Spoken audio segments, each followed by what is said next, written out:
যারা পবিত্র ঈদে মিলাদুন্নবী সাল্লাল্লাহু আলাইহি সাল্লামকে ঈদ হিসাবে বলতে চান না, তাদের ষড়যন্ত্র। তো আমি আশা করব, যেহেতু আজকে হলো সেপ্টেম্বর, আজকে কেবলমাত্র ঈদে মিলাদুন্নবী সাল্লাল্লাহু আলাইহি সাল্লামের চাঁদ উঠেছে, রবিউল আউয়ালের চাঁদ উঠেছে। আমরা 12ই রবিউল আউয়াল ঈদ পালন করি। এর পূর্বে এই প্রেস বিজ্ঞপ্তিটা সংশোধন করার জন্যে আমি বিনীতভাবে অনুরোধ করছি। এবং এই দিনটিতে আপনারা জানেন সারা জীবন আমরা সরকারি বেসরকারি যারা চাকরি করে আমরা ছুটি কাটিয়েছি, ঠিক কিনা বলেন? তো আমি আশা করব রাসূল করিম সাল্লাল্লাহু আলাইহি সাল্লামের শুভ আগমনের দিনটিতে 12ই রবিউল আউয়াল সারা বিশ্ব জুড়ে 100 কান্ট্রির উপরে ঈদ পালন হয়। সেই জন্য আমি আশা করব সেই মিলাদুন্নবী সাল্লাল্লাহু আলাইহি সাল্লামের পূর্বে ঈদ শব্দটি ব্যবহার করে প্রজ্ঞাপন জারি করার জন্য। তবে আরেকটি কথা জানিয়ে রাখতে চাই, যারা যত কৌশল করেই এখানে ঈদ শব্দটিকে বাদ দিয়েছে, আশিকে রাসূলদের অন্তর থেকে নবীর শুভ আগমনের আনন্দকে ডিলিট করতে পারবে না। আশিকে রাসূলরা আরো মহা ধুমধামে সেই দিন 12ই রবিউল আউয়াল পবিত্র ঈদে মিলাদুন্নবী সাল্লাল্লাহু আলাইহি সাল্লাম শুধু বাংলাদেশ নয় সারা বিশ্বে তারা পালন করবে ইনশাআল্লাহ। আমি আপনারা জানেন পবিত্র ঈদে মিলাদুন্নবী সাল্লাল্লাহু আলাইহি সাল্লামের চাঁদ উঠেছে।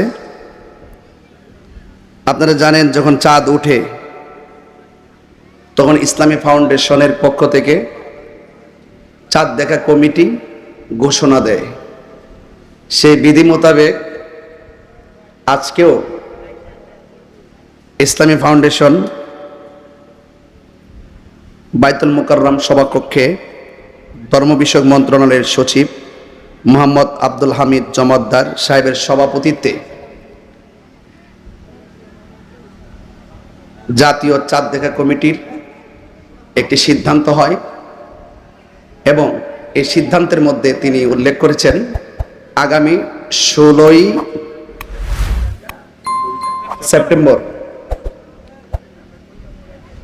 সেপ্টেম্বর তিনি লিখেছেন পবিত্র মিলাদুন্নবী সাল্লাল্লাহু আলাইহি সাল্লাম পালিত হবে। কিন্তু আমি এই নোটিশটা পেয়ে, প্রেস বিজ্ঞপ্তিটা পেয়ে অত্যন্ত মর্মাহত হয়েছি। আমরা সারা জীবন শুনেছি পবিত্র ঈদে মিলাদুন্নবী, ঠিক কিনা বলেন? আজকে দেখলাম এখানে লেখা আছে শুধু মিলাদুন্নবী পালিত হবে। এখানে ঈদ শব্দটিকে বাদ দেওয়া হয়েছে। আমি এটা আমরা আশা করিনি। I know that it's a conspiracy.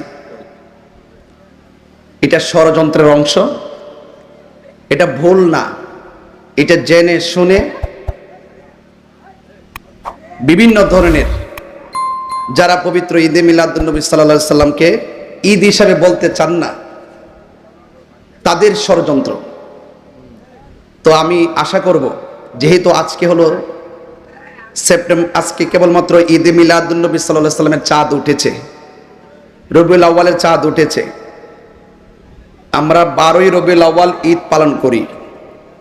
এর পূর্বে এই প্রেস বিজ্ঞপ্তিটা সংশোধন করার জন্য আমি বিনীতভাবে অনুরোধ করছি।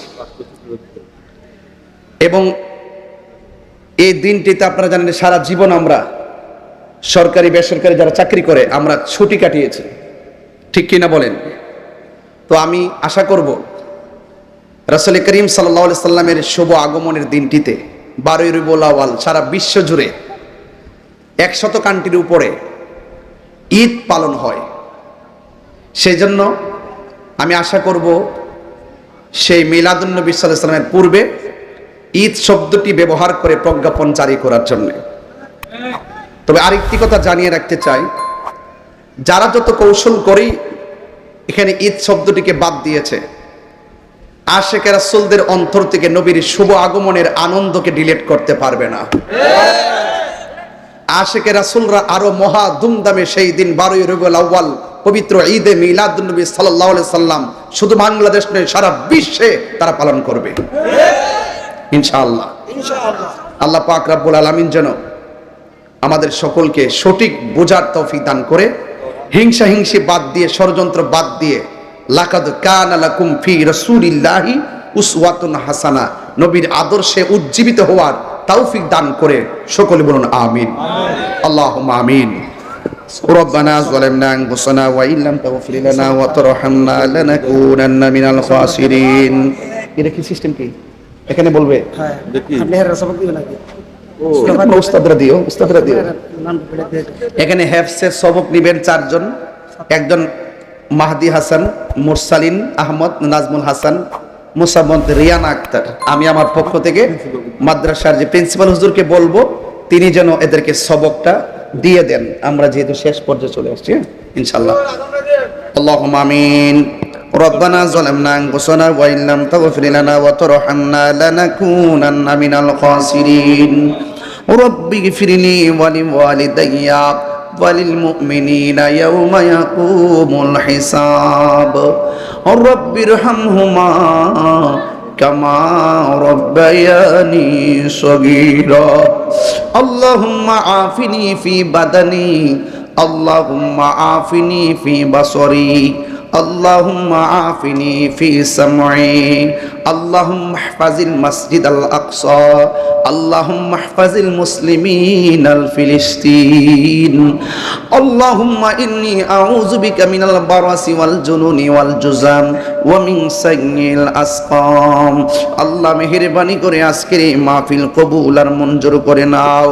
আল্লাহ মুস্তাফা জোহরা তাহফিজুল কোরআন মাদ্রাসা আল্লাহ যারা টাকা দিয়ে, পয়সা দিয়ে, জ্ঞান দিয়ে, শ্রম দিয়ে, বুদ্ধি দিয়ে এই জান্নাতের বাগান সাজাইছে, আল্লাহ সবার হাড়ভাঙ্গা পরিশ্রম আর মহব্বত তোমার দরবারে কবুল করে নাও। জানি না কার জানে আব্বা নাই, কার জানে আম্মা নাই, যাদের আব্বা নাই তারা বাড়িতে কারে মা আব্বা কইয়া ডাক দিব, যাদের আম্মা নাই তারা কারে আম্মা কইয়া ডাক দিব। আল্লাহ মেহেরবানি করে সবার আব্বা আম্মার কবরটাকে জান্নাতের বাগান বানাইয়া দিও। যাদের আব্বা আম্মা বেঁচে আছে আল্লাহ নেক হায়াত দান করে দিও। যারা অসুস্থ আছি প্রত্যেককে ভালো করে দিও। যারা অভাবে আছি অভাব দূর করে দিও। আল্লাহ নবী না দেখাইয়া মরণের ডাক দিও না। আল্লাহ মদিনা যাওয়ার তৌফিক দিয়া দাও। এই বাংলাদেশে খাস রহমত আর বরকত নাজিল করে দাও। আল্লাহ মেহেরবানি করে তুমি আমাদের সবার সিনাটারে মদিনাওয়ালার আয়না বানিয়ে দাও। মাদ্রাসা শিক্ষকদেরকে নেক হায়াত দান কইরা দাও। আল্লাহ আজকে 4টা ছাত্র আল্লাহ সবক নেওয়ার জন্য এসেছে। আল্লাহ মেহেরবানি করে তাদের আল্লাহর হৃদয়টাকে কোরআনের মহব্বত দিয়ে আলোকিত করে দাও। আলহামদুলিল্লাহি রাব্বিল আলামিন আর রহমানির রহিম মালিক ইয়াউমিদ্দিন ইয়্যাকা না'বুদু ওয়া ইয়্যাকা নাস্তাঈন ইহদিনাস সিরাতাল মুস্তাকিম সিরাতাল লাযীনা আন'আমতা আলাইহিম গায়রিল মাগদুবি আলাইহিম ওয়ালাদ আল্লাহ এই সবকটার উসিলায় আল্লাহ এদের প্রত্যেকের জেহানে মদিনা, কলবে মদিনা, বিবেকে মদিনা, খেয়ালে মদিনা, দিয়ানে মদিনা কবুল করে নাও। আজকে আমাদেরকে যেমনে বসাইছো এমন ভাবে নবীর কদমে জান্নাতে বসাইয়া রাখিও। আল্লাহ মেহেরবানি করে জননেতা কাইকোবাদ সাহেবের জন্য দোয়া চাওয়া হয়েছে। আল্লাহ আপনি ওনাকে নেক হায়াত দান করে দেন। আল্লাহ এমন ভাবে যারা দোয়া চেয়েছে, তসমিয়া সাহেব দোয়া চেয়েছেন, আল্লাহ মেহেরবানি করে আপনি কবুল করে নেন। আল্লাহ এমন ভাবে দোয়া চাইছে যত নাম ধরে বলবো কত। আল্লাহ সভাপতি মহোদয়, প্রধান অতিথি মহোদয় যারা রয়েছেন আল্লাহ অনেক ভাবে তারা দান করেছেন, হানিফ মেম্বার সহ আল্লাহ মেহেরবানি করে আল্লাহ সবাইকে আপনি কবুল আর মঞ্জুর করে নেন। আর আসতে পারি কি পারি না জানি না, এলাকার গোরস্থানের কবরের আযাব তুমি মাফ করে দাও। এলাকার গোরস্থানের কবর আযাব তুমি মাফ করে দাও, এলাকার গুরুস্থানের কবর আযাব তুমি মাফ করে দাও। আল্লাহ আমরা নামাজি বানায়া দাও, রোজাদার বানায়া দাও, হারাম থেকে বাঁচার তৌফিক দিয়া দাও। আল্লাহ মেহেরবানি করে আমাদের প্রত্যেকের মুর্দা কলবটারে জিন্দা বানায়া দাও। পর্দানসীন আমার মা বোনরা হাত বাড়াইছে, মা বোনদেরকে আবেদা সালেহা মুমিনা তয়্যিবা কানাতা জাহিদা সাবিরা সাদিকা বানায়া দাও, স্বামীর খেদমত করার তৌফিক দিয়ে দাও। ওয়া সাল্লাল্লাহু তাআলা হাবিবিল কারীম ওয়া আলা আলিহি ওয়া সাহবিহি আজমাইন। আমিন আমিন। কালিমায়ে তয়্যিবা লা ইলাহা ইল্লাল্লাহু মুহাম্মাদুর